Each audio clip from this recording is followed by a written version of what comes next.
Itĩna rĩa mita 100 kuma mwena wa Mũtoho Gaichanjirũ barabara-inĩ nene ya Kenol gũthiĩ mwena wa Mũrang'a mũgũnda-inĩ wa marigũ nĩho mwĩrĩ wa mũirĩtu ũcio wonekanire ũtetwo nĩ ehĩtũkĩri arĩa mekorokete gũthiĩ mĩhang'o-inĩ yao ya oro mũthenya.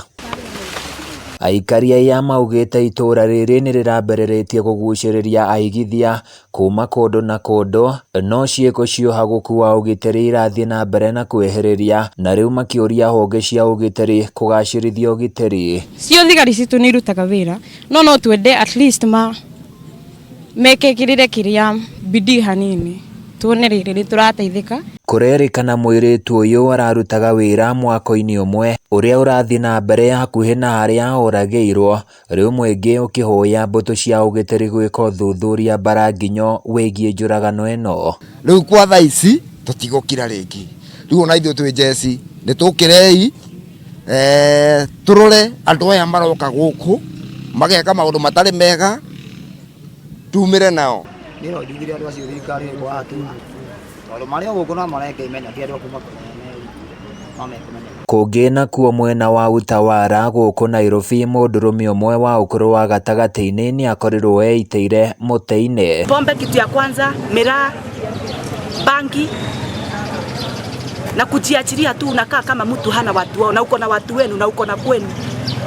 Mara mingi nilikuwa namwambia unaibisha watu wenu na uko na kwenu. Kũringana na andũ arĩa mararĩ na thiriti ya hakuhĩ na mũndũrũme ũyũ ũrĩa ũrarĩ mũhũri wa biacara, mũtigairĩ nĩarakoretwo akĩonania ndariri cia gũthĩnio nĩ meciria, ũndũ ũrĩa maugĩte waya gũkorwo nĩguo ũracũngĩrĩirie kwĩruta muoyo. Shauri vijana wenzangu, mtu akiwa na stress aombe ushauri hata kwa majirani bana. Nakuo mwena wa Gatũndũ kaunti-inĩ ya Kiambu ekinaĩ nĩ marahithũkĩire mũciĩ gwa Stephen Kariuki etoro na kũrĩa maraire thimo na ciringi 25,000. Gũgĩkĩa ũmũthĩ tũraire tũkĩiywo na niĩ gwakwa nyũmba rĩrĩa njũkĩrire rũcinĩ njũkĩrire ndakora mũrango nĩ mũhingũranie. Kariuki arekũĩra ekinaĩ aya maya gũkorwo nĩ ndawa marahũthĩrire kuona ndanamaigua, na rĩu akĩũria borithi kũgacĩrithia mĩriũngo ya ũtukũ. Rĩrĩa tũngĩhoya mũno makĩria nĩ atĩ